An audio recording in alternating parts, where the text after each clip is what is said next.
Bom dia, são 8 horas e 15 minutos, sexta-feira, 31 de agosto. Esta é a TV Senado, eu sou Sheila Assunção e você assiste agora ao Senado em Dia. Governo entrega ao Congresso o orçamento para 2013. Apresentado o relatório da subcomissão do Senado que estuda mudanças no FGTS. Agora é lei, metade das vagas nas universidades federais terão que ser reservadas para alunos de escolas públicas. E CPI do Cachoeira define depoimentos para a próxima semana. Agora no Senado em Dia.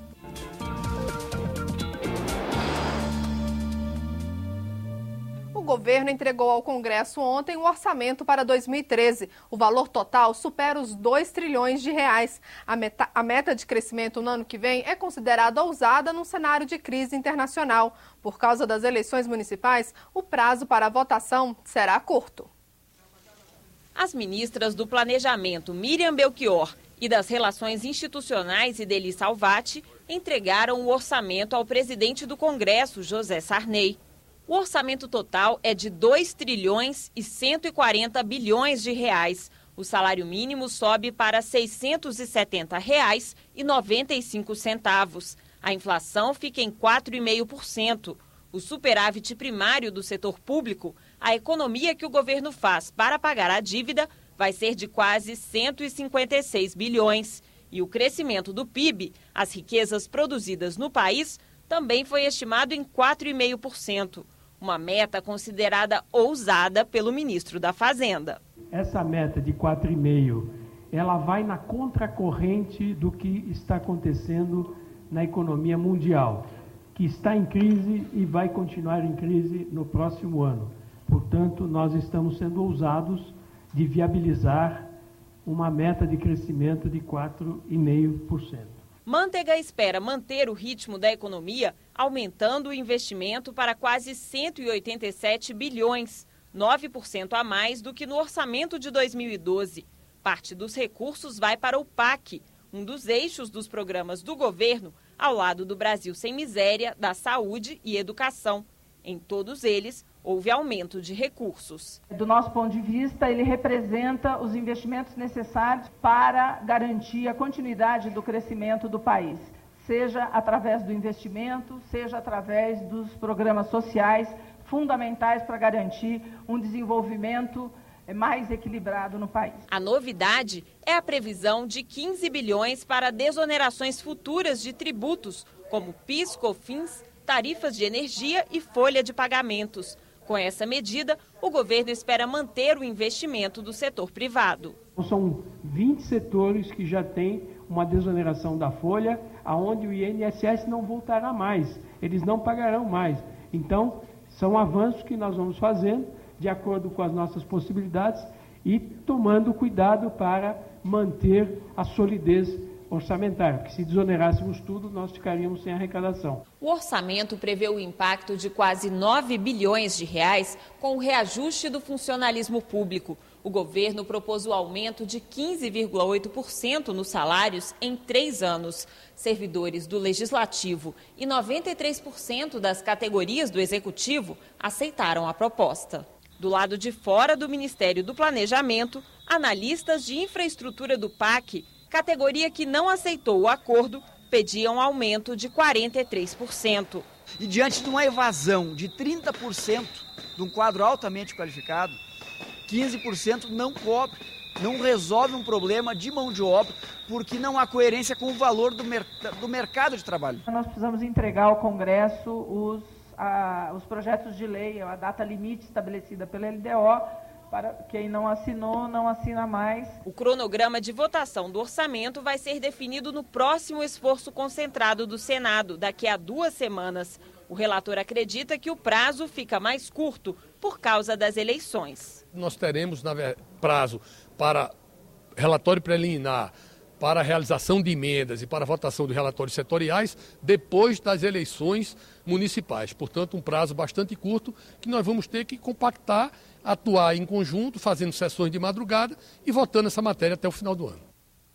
O Congresso estuda mudanças no FGTS. Mais de 200 projetos tramitam nas 2 casas. Uma subcomissão do Senado organizou todas essas propostas. O relatório foi apresentado ontem. O Fundo de Garantia por Tempo de Serviço arrecadou mais de 72 bilhões de reais no ano passado. A fonte dos recursos é uma só: o depósito que as empresas fazem de 8% do valor dos salários. Cada trabalhador tem uma conta vinculada ao FGTS. O dinheiro pode ser sacado em situações específicas. As principais são a demissão sem justa causa, a compra de moradia e a aposentadoria.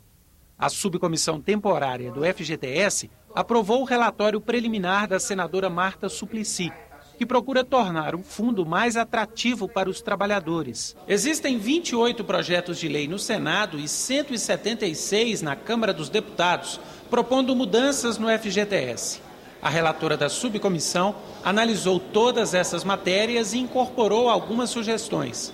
A ideia é que apenas um projeto de lei estabeleça as novas regras do Fundo de Garantia. A proposta aumenta a rentabilidade de 3% mais TR para 4,5% ao ano mais a taxa referencial de juros. A metade do lucro do FGTS seria distribuída para os cotistas. Os trabalhadores poderiam fazer depósitos voluntários nas contas vinculadas. Em contrapartida, teriam acesso a linhas de financiamento com juros mais baixos. A alíquota paga pelas empresas diminuiria de acordo com a idade do trabalhador. E o prazo para sacar o dinheiro das contas inativas ou para utilizar o fundo em financiamentos imobiliários cairia para 1 ano.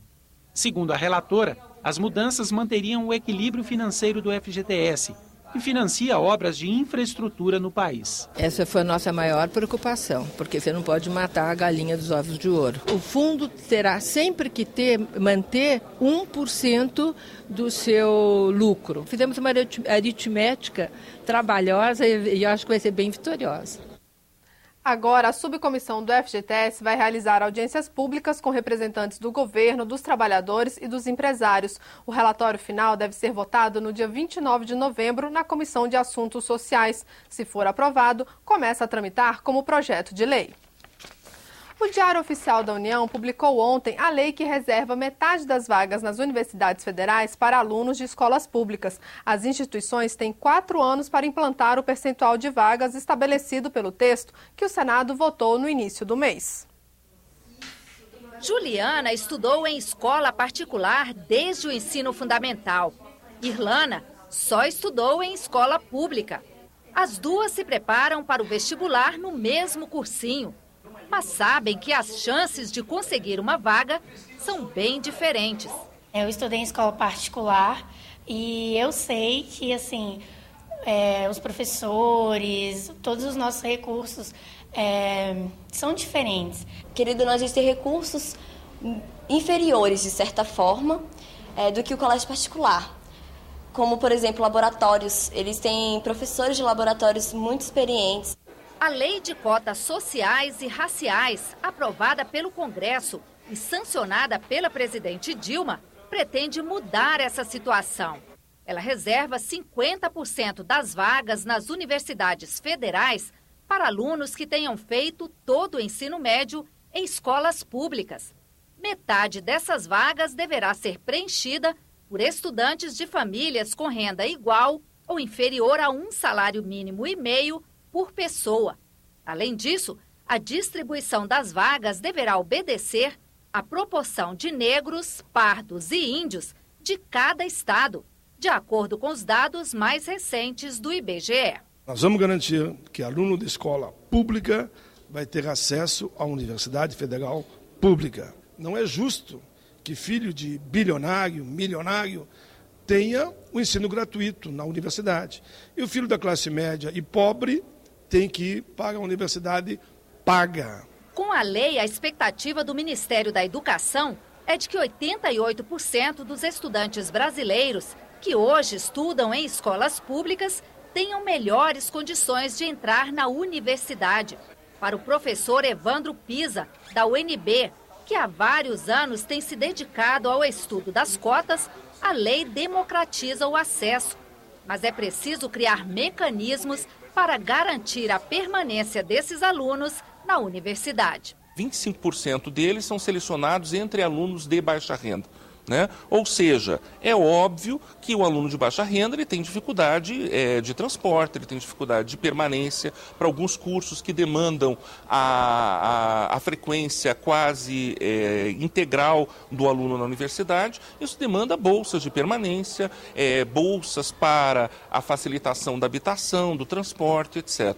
As universidades terão 4 anos para implantar o percentual de vagas estabelecido pela lei, mesmo as que já adotam algum tipo de ação afirmativa para a seleção de estudantes. A regulamentação do sistema de cotas deverá sair ainda este ano, para garantir que ele entre em vigor já em 2013.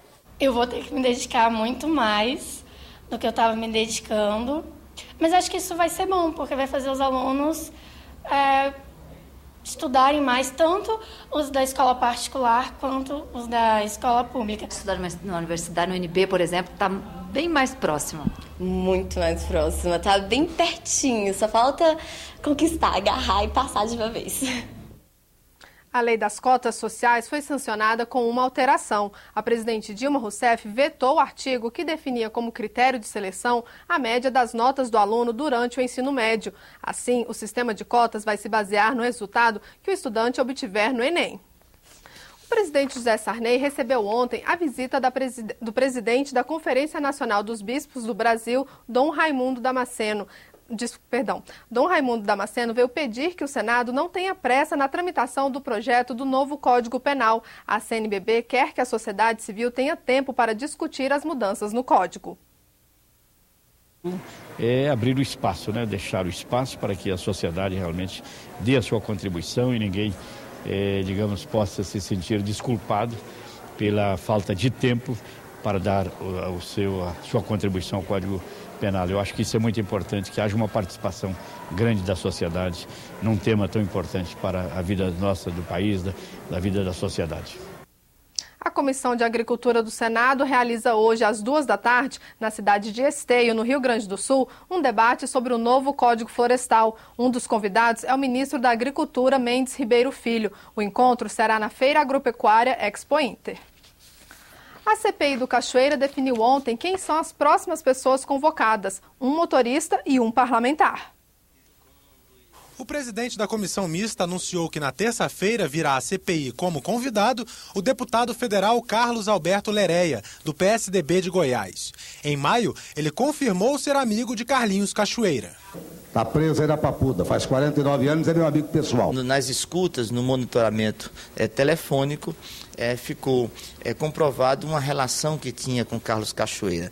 Houve uma sindicância, essa sindicância levou à abertura de um procedimento no Conselho de Ética da Câmara dos Deputados, e nós vamos ouvir o deputado Lereia aqui na CPI.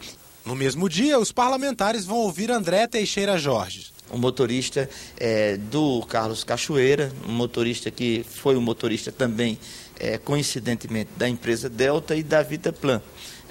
Imaginamos que este cidadão funcionou mais ou menos como assessor do Carlos Cachoeira. Na quarta-feira deve ser realizada uma reunião administrativa. Mais de 280 requerimentos estão na pauta. Entre eles, os que pedem a quebra de sigilo telefônico, bancário e fiscal do ex-presidente da Delta, Fernando Cavendish, e de 12 empresas que receberam recursos da construtora.